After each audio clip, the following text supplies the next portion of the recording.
لله الذي فضل سيدنا ومولانا محمدا على العالمين جميعا وأقامه يوم القيامة من المسلمين والقديسين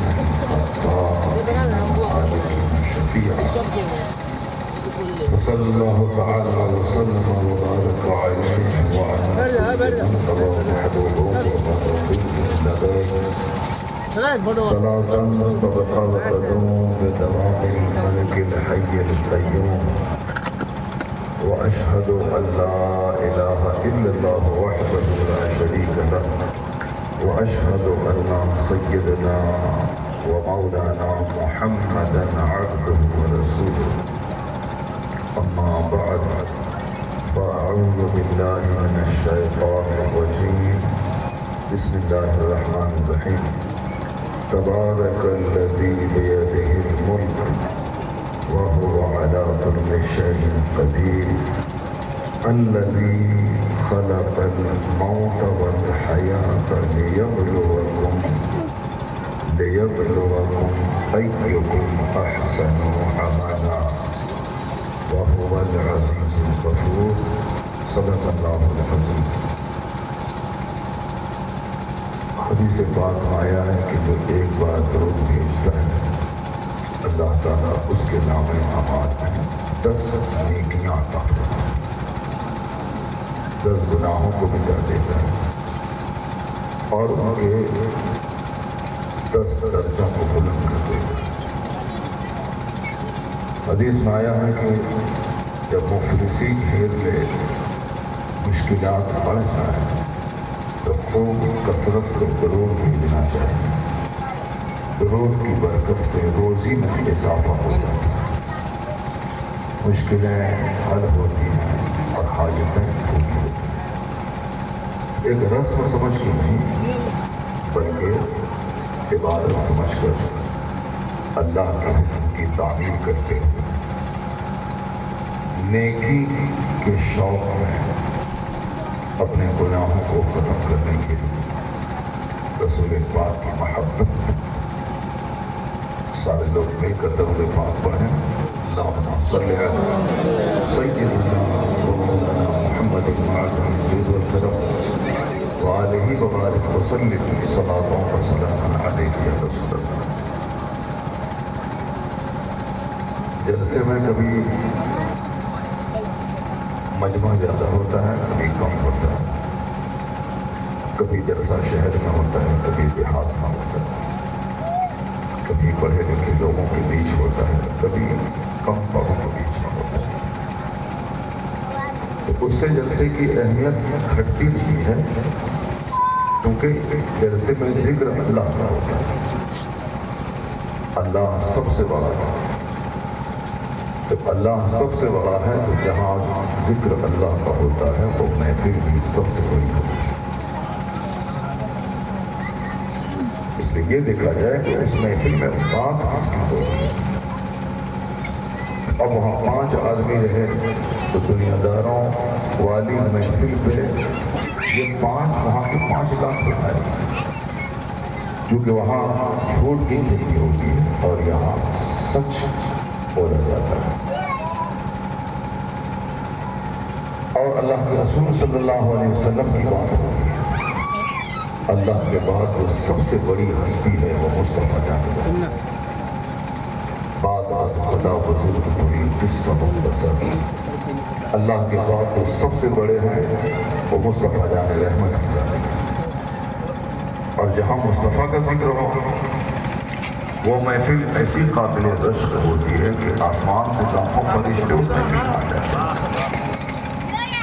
اس لیے سارے لوگ اپنے اپنے گھروں میں محفلیں میلاد کریں۔ عید میلاد النبی کے مہینے میں تو ہر گھر میں محفل ہونی چاہیے۔ اب بڑا جلسہ ایک بار گاؤں میں ہو، لیکن محفل میلاد ہر گھر میں ہونی چاہیے تاکہ ہر گھر میں کسی محفل کے بہانے فرشتے آ جائیں۔ اور ساری محفلوں کا تحفہ حضور کی بارگاہ میں پیش ہوتا ہے۔ تو جہاں لاکھوں محفلوں کا تحفہ مدینہ پہنچے گا، وہیں اس غریب مسلمان کے گھر کا وہ تحفہ بھی مدینہ پہنچے گا۔ اور ایسا پہلے ہوتا تھا، آج سے 40-50 سال پہلے 12ویں شریف کے مہینے میں روزانہ 10 محفلیں ہوتی تھیں۔ بچپن میں جب میں جہاں پڑھتا تھا اس وقت 5 سال 10 سال کا میں نام پڑھتا تھا، ایک دن میں 10 محفل گاؤں میں ہوتی تھی۔ یہاں محفل ختم ہوئی اس کے گھر میں، اس کے گھر میں محفل ختم ہوئی اس کے گھر میں، ہر جگہ نام پڑھا۔ بچے شوق سے تبرک لینے لگتے تھے اور عام لوگ حضور کی سیرت سننے جاتے تھے۔ 1 گھنٹے کی محفل ہوتی تھی، سارے لوگ مل کے درود پڑھتے تھے، سارے لوگ مل کر نام پڑھتے تھے۔ 1 گھنٹے کے بعد جب اٹھتے تھے تو ایسا محسوس ہوتا تھا کہ گناہوں کا بوجھ ہلکا ہو گیا۔ ابھی لوگوں کو مال اور دولت کی چاہت نے اتنا مصروف کر دیا، اس طرح کی محفلوں میں اب آنے بلانے کے لیے ان کو کھانے کی دعوت دی ہوتی ہے۔ ابھی مودی جی آ جائیں دربھنگہ، 1 لاکھ لوگ بھوکے پیاسے رہ کے ان کو سننے کے لیے جائیں گے، کیا ملے گا؟ لیکن اس طرح کی محفلوں میں لوگ گھر سے چل کے جتنے قدم چل کے آئیں گے، ہر قدم کے بدلے میں نیکی ملے گی۔ آیا نا، جس کا گھر مسجد سے دور ہوتا ہے وہ اجر کے اعتبار سے زیادہ بڑا ہوتا ہے۔ کیوں؟ جتنے قدم گھر سے مسجد پڑھیں گے ہر قدم کے بدلے میں نیکی لکھی جاتی ہے، گناہ مٹائے جاتے ہیں۔ اس لیے کوشش کریں کہ مسجد گھر سے دور ہو تاکہ 5 بار جائیں اور آئیں، 100 قدم تو 100 گناہ مٹے، 100 نیکیاں ملیں۔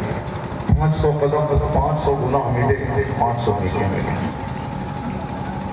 اب جو کہ سوچ صرف دنیا دارانہ ہوگی، اسے دنیا کہاں سے ملے گی، دنیا کیسے سجے گی، دنیا میں لذتیں کیسے ملیں گی، تو ان محفلوں کو، ان باتوں کو لوگ ڈھونڈتے ہیں، تلاش کرتے ہیں۔ لوگ کہتے ہیں صاحب اسکول کالج آباد ہے، مدرسے اجڑ گئے، اجڑنا ہی ہے، کیونکہ لوگوں نے جب اپنا مقصد حیات دنیا بنا دیا ہے، مجھ کو مال چاہیے، ظاہر سی بات ہے مدرسے میں کوئی پڑھا لکھا آدمی 10,000 مہینہ تو کمائے گا، یہ خالص جنتی لائن ہے، یہ خالص دین کی راہ۔ یہاں پڑھنے والا نائب رسول ہوتا ہے، یہاں پڑھنے والا جب پڑھتا ہے تو فرشتے اس کے پاؤں کے نیچے پر بچھاتے ہیں۔ دنیا نہیں ملے گی، دنیا اگر مل بھی جائے تو کتنے دن تک دنیا رہے گی؟ دنیا تو ایک پانی کا بلبل ہے۔ لوگوں نے اپنا مقصد صرف دنیا بنا لیا، اسی لیے جہاں جہاں سے دنیا ملتی ہے وہ جگہ آباد ہو گئی، اسکول آباد ہے۔ اگرچہ ایسا نہیں کہ اسکول میں جتنے بچے پڑھتے ہیں 10 لاکھ 20 لاکھ 50 کروڑ وہ سارے بچے انجینئر ڈاکٹر بن جاتے ہیں، 10 لاکھ مہینہ کماتے ہیں، ایسا نہیں۔ وہاں تو ایک ویکینسی ہوتی ہے، 1 لاکھ اپلیکیشن ہوتا ہے۔ 1000 ٹیچر کو بحال کرنا ہے تو 50 لاکھ اپلیکیشن پڑھتے ہیں، اس میں سے 1000 2000 کو سلیکشن کرنا۔ وہاں کا رزلٹ بھی 10% نہیں ہے، 100 میں 5 بچے کامیاب ہوتے ہیں، 95 بچے رکشہ چلاتے ہیں، ٹھیلا چلاتے ہیں، ایم اے کرنے کے بعد کسی دوسرے کے دفتر میں جا کر کے کاغذ درست کرتے ہیں، کچھ نہیں ملا تو الیکٹرک رکشہ ٹوٹو خرید لیا، اس کو چلاتے ہیں۔ پی جی کیا ہوا، ایسا نہیں کہ سب کو نوکری مل جائے، مگر جس طرح وہاں 5% رزلٹ ہے، مدرسے میں دنیاوی نقطۂ نظر سے بھی یہاں کا رزلٹ وہاں سے اچھا جو کہ وہاں ایم اے کرنے کے بعد سوچنا پڑتا ہے کہ میں کیا کروں، اور یہ آج دستار ہوئی کل مسجد مل جاتی ہے، 15,000 کا مہینہ اس کے ہاتھ میں آتا ہے، اور روزانہ تینوں ٹائم شاندار محلے سے ٹفن اور مہمان کی طرح ہر دن کھانا کھاتے ہیں۔ ایم اے کرنے کے بعد سوچنا ہوگا کہ پان کھانے کے لیے 10 روپے کہاں سے لاؤں۔ یہاں موزن کی نوکری ملی، 10,000 روپے مہینہ ہے، 10,000 فاتحہ ملا تھا۔ یہاں موزن اچھے نہیں ملتے ہیں، جگہ خالی ہے، اچھے امام نہیں ملتے ہیں، جگہ خالی ہے، اچھے مدرس مدرسے میں نہیں ملتے ہیں، جگہ خالی ہے، اور وہاں ٹیوشن پڑھانے کے لیے جگہ تلاش کرتے ہیں لوگ ایم اے کرنے کے بعد، مگر جگہ خرید خیر بات بھی چلے گی، مگر میں یہ کہتا ہوں کہ وہ کی سوچ دیکھیں مدرسے میں اگر کچھ بھی نہیں ملے دنیا، کم سے کم جنت تو پکی ہے۔ اسکول کالج میں بچہ وہی بچہ نماز پڑھتا ہے جو بچہ اس کے والدین اچھے ہیں، نمازی ہیں، یا جو کبھی عالمہ کے سمپرک میں آ گیا یا خود سے اچھی کتاب پر نظر پڑی اسٹڈی کرنے لگا، وہ نمازی ہے۔ ہزاروں میں تو 4-5 مگر مدرسے اس حساب سے دیکھیں تو یہاں 5 سال کا بچہ آج ایڈمیشن کراتا ہے مدرسے میں، اسی دن فجر کے ٹائم میں مولانا صاحب اس کو جنگل سے مار کو اٹھاتے ہیں، وہ تو چلو مجھے نماز پڑھنے چلتے ہیں۔ اب جو آدمی 5 سال مدرسے میں پڑھے گا، استاذ کے ڈر سے روزانہ فجر کی نماز کے لیے اٹھتا رہا، تو 5 سال 10 سال پڑھتے پڑھتے نماز کا عادی ہو جاتا ہے۔ اب نماز اس کی زندگی میں اس طرح شامل ہو جاتی ہے جیسے کھانا نہیں کھائے تو بے چین ہو جاتا ہے، اسی طرح اگر نماز نہیں پڑھے تو بے چین ہو جاتا ہے۔ نہیں ملیں گے، نہیں بنیں گے ڈاکٹر، نہیں کمائے گا 50 لاکھ مہینہ، میں سونے کا گھر بھی بنا لوں تو اس پر چھوڑ کے قبرستان اس مٹی میں سڑنے کے جائے گا۔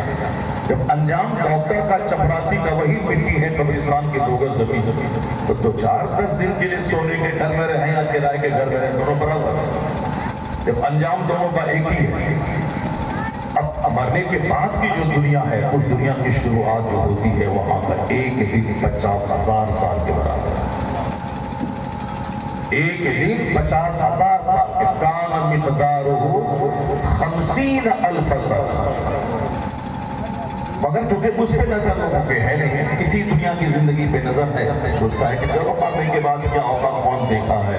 یہاں تو اچھا گھر، اچھی گاڑی، اچھا کھانا، اچھا کپڑا، بال بچوں کو پڑھانے کے لیے پیسے گوڑی، بیٹی کی شادی میں 50 لاکھ پانی کی طرف بہانے کے لیے بھی پیسے جمع ہو جائیں، ناچنے کودنے کے لیے مال مل جائے، مرنے کے بعد جو ہوگا دیکھا جائے۔ سوچ چھوٹی ہے، اسی لیے صرف دنیا پہ نظر ہے۔ لیکن جو تھوڑی دیر کے لیے غور کر لے کہ دنیا ہے کیا اور مرنے کے بعد بندہ جاتا کہاں ہے، وہ جو جان لے گا کہ جب ہمیں 5 سال مصیبت اٹھانی اب 50,000 سال ہم کو عیش کرنا ہے۔ اب اگر کوئی 5 سال عیش کرے، اب 50,000 سال آگ میں جلے، 1,000 میں 999 آدمی یہی ڈیسیزن لے گا 5 سال تکلیف اٹھا کے بدن کے پڑھنے محنت کر لیں تاکہ آنے والے 75 سال عیش کی زندگی گزاریں۔ یہ نہیں ہوگا کہ چلو 5 سال باپ کا پیسہ لے کے سنی والے میں موج مستی میں موبائل چلائیں اور اس کے بعد 75 سال تک روتے رہیں کہ بچہ کو کہاں سے کھلائیں گے، بیوی کو کہاں سے کھلائیں گے۔ عقل مند وہ ہے جو پڑھنے کا 10 سال خوب لگن کے پڑھتا ہے، نہ کھانے کو دیکھتا ہے، نہ کپڑے کو دیکھتا ہے، نہ نیند کو دیکھتا ہے، نہ رشتے دار میں کس کی شادی ہوئی، کون مرا، اس کو نہیں دیکھتا، سارا فوکس صرف پڑھنے پہ لگا ہے۔ اب جب وہ بندہ اچھا رزلٹ لا کے اچھا جاب میں جاتا ہے، اب پوری زندگی عیش کے بستر پہ سوتا ہے، ہر مہینے کے 1,00,000 مہینہ کماتا ہے، آرام سے رہتا ہے، 10 لاکھ رگل کے اپنی زندگی کو روند دیا، 70-80 سال آپ کا موج کر رہا ہے۔ جو بچے پڑھنے کے 10 سال مستیاں کیا، سوتا رہا، کھیلتا رہا، ماں باپ کے پیسے سے دوست یاری کرتا رہا، ساری زندگی وہ بچہ روتا رہتا ہے، کبھی اس کمپنی میں، کبھی اس کمپنی میں، کبھی دلی، کبھی نوئیڈا، کبھی ہریانہ، کبھی پنجاب، کبھی اپنے گاؤں میں کرانہ دکان کھول کے بیٹھ جاتا ہے، وہ نہیں دکان چلی، کبھی دوسرا لے کے بیٹھ جاتا ہے، وہ نہیں چلی تو اب چلو کہیں جا کے کوئی نوکری مل جائے، یعنی بس اسی کرنے میں ساری زندگی اس کی گزرتی، اس کی جو پڑھنے کے 10 سال مستی میں گزارا۔ تو عقل مندی کا تقاضا ہے کہ یہ 10 سال اپنے آپ کو روند دیا جائے، عیش کو بٹھا دیا جائے تاکہ 75-80 سال تک آرام کرے۔ ٹھیک اسی طرح یہ دنیا آخرت کے مقابلے میں کیا ہے، ہم بولیں گے تو میری بات ہوگی، آقا علیہ السلام سے سنی یہ دنیا کیا ہے۔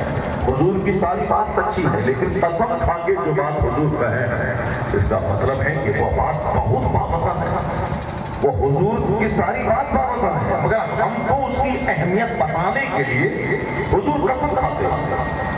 کیا کہتے ہیں، فَالدَّارُ مَا فِي الْآخِرَةِ إِلَّا مِثْلُ مَا يَجْعَلُ أَحَدُكُمْ إِصْبَعَهُ هَٰذِهِ فِي الْيَمِّ فَلْيَنْظُرْ فِيمَا تَرْجِعُ۔ کی بات لاجواب بات، سمندر کو کوزے میں سما دیتے ہیں مصطفیٰ۔ 1500 سال گزر گئے، 1500 سال پہلے حضور نے جو کہہ دیا، آج ویگیانکوں کے نزدیک چھوٹی سی حدیث چرچا حدیث ہے۔ یہ 50 لاکھ فلاسفر مل کے اتنی مہنگی بات نہیں کہہ سکتے ہیں جتنی بات مصطفیٰ نے کہی۔ یہی وجہ ہے کہ یورپ کا دانشور کہتا ہے I cannot find any other man in history like محمد۔ میں پورے مانو اتہاس میں مصطفیٰ کا جواب دیا۔ یہ تو چار لوگ تو ہندوستان میں ناچتے کودتے ہیں، ماحول خراب کرتے ہیں، حضور کے خلاف بولتے ہیں، I love محمد ہم کو پسند نہیں ہے۔ یہ تو جب ہمارا ناچنے کودنے شراب پینے کے لیے پیدا ہوا ہے، یہ کیا جانے کہ یہ کون سی چیز ہے؟ I love محمد کا چیز ہے؟ شراب پینے والا، ناچنے والا، کودنے والا، ڈکیتی کرنے والا، چوری کرنے والا، بندر اور ششندر کے سامنے کھڑا ہو کے تیر مانگنے والا، یہ کیا جانے کہ مصطفیٰ کو جس نے دنیا میں ہوائی جہاز دیا، جس نے دنیا کو مائکروفون دیا، جس نے دنیا کو کمپیوٹر اور لیپ ٹاپ دیا، ان لوگوں کی بات کیجئے۔ یہ ناچنے والا کیا جانے کیا ہے مصطفیٰ؟ یورپ کا دانشور ڈاکٹر برنارڈ شاہ، جس کی کتاب ہندوستان کے سارے کالجز میں چلتی ہے، ساری یونیورسٹیز میں چلتی ہے، وہ برنارڈ شاہ کہتے ہیں محمد must be called the savior of humanity if a man like him were to assume the dictatorship of the modern world, he must succeed in solving its problem۔ کیا غضب کی بات اس کرسچن نے کہہ دیا، 50,000 بار پڑھیے اس بات کو۔ وہ مسلمان نہیں ہے، وہ کرسچن عیسائی ہے، معمولی پڑھا لکھا لیکن یہ ناچنے والے 5 کروڑ سے زیادہ پڑھا لکھا ہے وہ۔ چونکہ اس کو پیدا ہوا یورپ میں 7 سمندر پار، اس کی کتاب چلتی ہے دربھنگا یونیورسٹی میں۔ میں اسی دربھنگا یونیورسٹی سے میں نے ایم اے کیا ہے انگریزی لٹریچر میں، اور انگلش لٹریچر میں نے پڑھا ہے برنارڈ شاہ کی کتاب۔ پیدا ہوا لندن بریٹین میں، اس کی کتاب چل رہی ہے دلت نارائن مشرا یونیورسٹی، اس کی کتاب چل رہی ہے ممبئی یونیورسٹی میں۔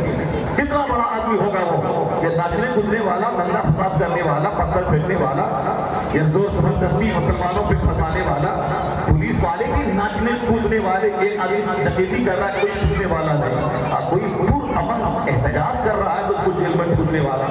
کتنے دن تک کرو گے کر لو مستی، وہ وقت آنے والا ہے ساری مستیاں ختم ہو جائیں گی، پھر ہر طرف ایک جھنڈا لہرائے گا، لا الہ الا اللہ۔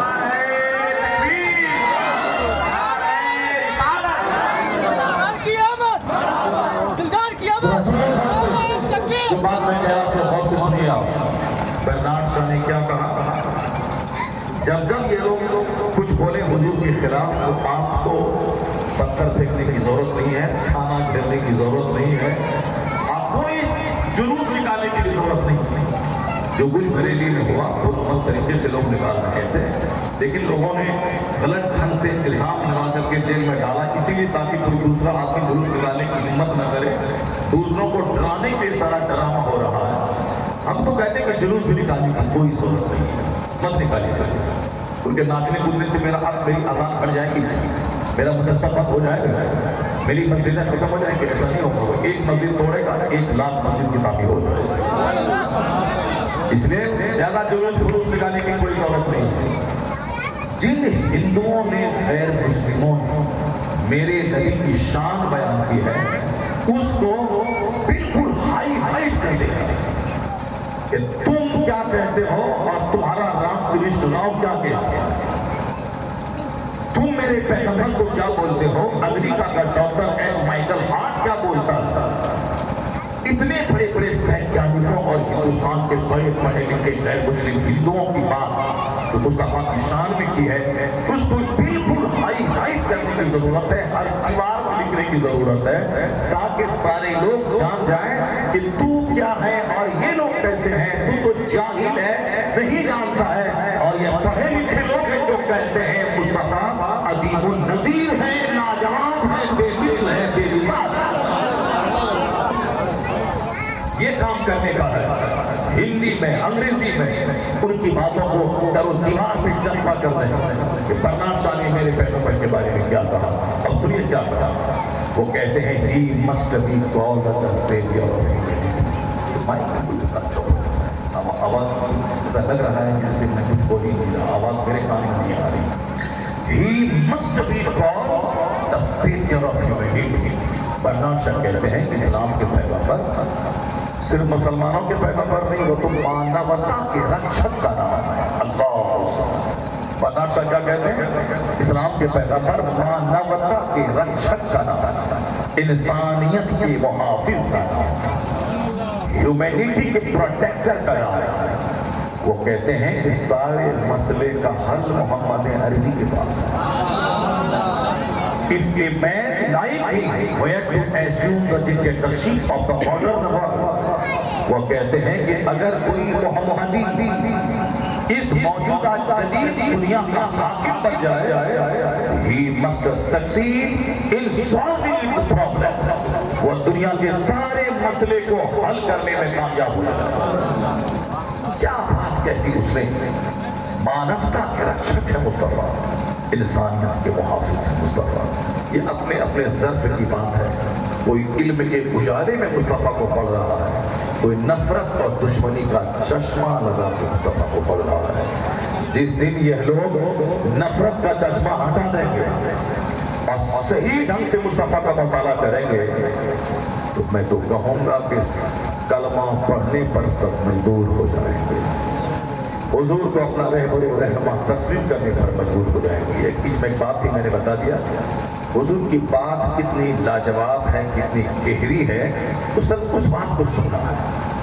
ایک طرف حضور کی بات میں حسن بھی ہے، جمال بھی ہے، بیوٹی ہے، خوبصورتی ہے، اور دوسری طرف معنی خیزی ہے، اثر انگیزی ہے، میننگ فل بھی ہے، افیکٹو بھی ہے. یعنی میننگ فل پامانی بات ہے، افیکٹو کے اثر کرنے والی بات ہے، اور بیوٹیفل کہ پڑھنے میں بھی مزہ آتا ہے. ساری بات ایک حدیث میں سناتا ہوں، غور سے سنیے. کتنی مزیدار بات ہے مصطفیٰ. آئیے محنت کر کے نہیں، بلکہ حضور فرماتے ہیں کہ اعطیت جوامع الکلم، مجھ کو جامع کلیم بنایا گیا ہے. اللہ نے مجھ کو جامع کلیم بنایا ہے. کیا مطلب؟ جامع علم کی کا معجزہ ہم کو دیا ہے. جامع بات، ایک بات بولوں اس میں 1,00,000 مفہوم نکل جائے. یعنی سمندر کو کوزے میں سمانے والا فن اللہ نے اپنے محبوب کو عطا فرمایا. اس بات مختصر سی ہے، تشریح میں ہزاروں پنے لوگوں نے لکھ دیا. اب سنیے، بغیر تکلف کے خود بخود مصطفیٰ کی زبان پہ جو جملے آتے ہیں، کیا حسن ہے اس جملے. جیسے قرآن شریف میں آپ پڑھیں گے وَالْعَادِيَاتِ ضَبْحًا فَالْمُورِيَاتِ قَدْحًا فَالْمُغِيرَاتِ صُبْحًا فَأَثَرْنَ بِهِ نَقْعًا فَوَسَطْنَ بِهِ جَمْعًا إِنَّ الْإِنسَانَ لِرَبِّهِ لَكَنُودٌ. اصل میں کہنے کا مطلب یہی ہے، ان الانسان لربہ لکنود، یہ انسان اپنے رب کا بڑا ناشکرا ہے. یہی کہنا تھا. زمین اللہ کی، آسمان اللہ کا، سورج و چاند اللہ کے، ہوا اللہ کی، پانی اللہ کا، آگ اللہ کی. جو ہماری بیسک نیسیسٹیز ہیں، جو بنیادی ریکوائرمنٹ ضرورت ہے، جس کے بغیر ہم زندہ نہیں رہ سکتے، ساری چیزیں اللہ کی، ساری نعمتیں اللہ کی دی. لیکن یہ انسان کتنا ناشکرا ہے کہ کھاتا اللہ کا ہے اور کام شیطان کا کرتا ہے. اللہ کی نعمت سے فائدہ اٹھاتا ہے، اللہ کی ناشکری کرتا ہے. اسی بات کو اللہ بیان کرتا ہے کہ ان الانسان لربہ لکنود، بے شک یہ انسان اپنے رب کا بڑا ناشکرا ہے. مگر اسی بات کو کہنے کے لیے آگے 5 قسم لائی گئی. والعادیات ضبحا فالموریات قدحا فالمغیرات صبحا فأثرن به نقعا فوسطن به جمعا. اس میں مجاہدین کے گھوڑے کی ٹاپوں کے مارنے کے بعد جو چنگاری نکلتی ہے، ان چنگاریوں کی قسم کھائی گئی. وہ ان کی 5 قسمیں. اس کے بعد اللہ نے کہا کہ انسان بڑا ناشکرا. ان الانسان لربہ لکنود. وَإِنَّهُ عَلَى ذَلِكَ لَشَهِيدٌ وَإِنَّهُ لِحُبِّ الْخَيْرِ لَشَدِيدٌ خود اس کا کام اس پر گواہ ہے کہ مال سے بڑی سخت محبت کرتا ہے، مال کی محبت میں کر رہا ہے۔ یہ تو بہت بڑا مفہوم ہے کہ انسان کو کرنا کیا چاہیے اور کر کیا رہا ہے، لیکن اسی بات کو بتانے کے لیے کتنا خوبصورت الفاظ استعمال کیے گئے۔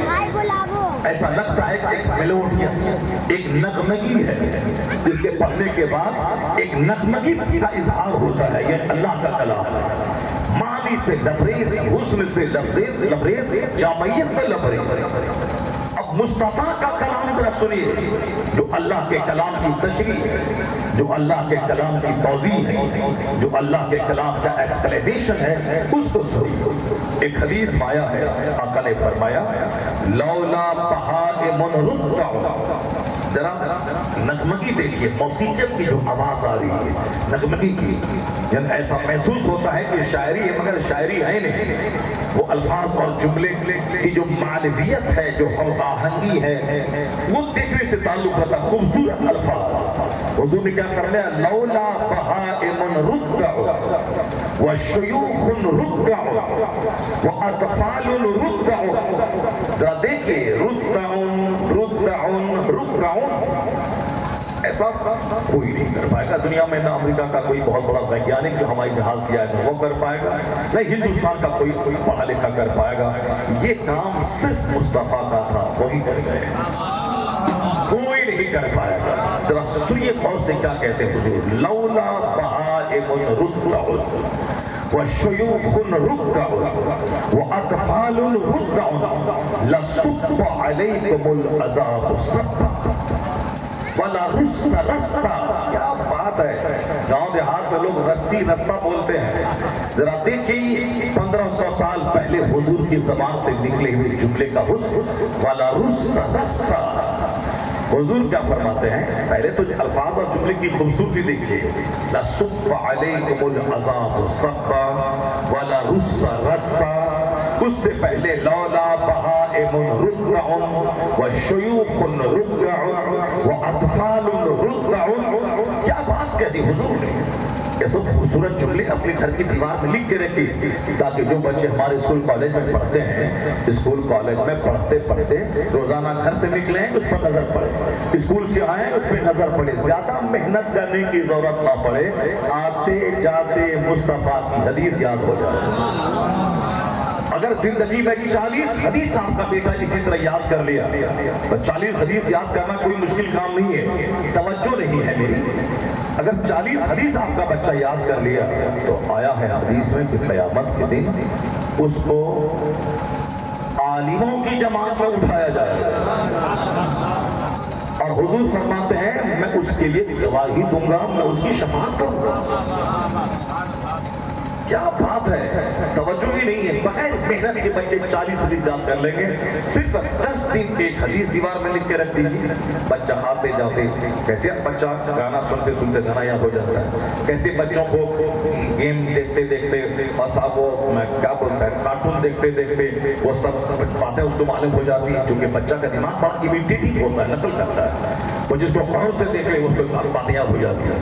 جب اس دماغ سے فائدہ اٹھائیے، ایک حدیث 20 دن تک لکھ چھوڑ تاکہ وہ دیکھتے رہے، پھر 20 دن دوسری شارٹ حدیث دی، پھر اگلے 20 دن میں تیسری، 40 حدیث 2-4 سال کے اندر بس کو یاد ہو جائیں گے، سال بھر کے اندر یاد ہو جائیں گے، بچہ ڈی ایم بھی بن جائے گا، قیامت کے دن عالم بن کے جنتی بھی ہو جائے گا، بچہ ہائی اسکول کا ٹیچر بھی بن جائے گا، کالج کا پروفیسر بھی بن جائے گا، اور حدیث یاد کرے گا، اس پر عمل کرے گا، وہ پیغام دوسروں تک پہنچائے گا، اور قیامت کے دن عالموں کی جماعت میں کھڑا ہو جائے گا۔ آسانی سے جو کام کر سکتے ہیں، اگر بچہ بگڑ گیا 1 کروڑ تعویذ اس کو اچھا نہیں کر پائے گی، اس کو گرا بات رکھ لیجیے۔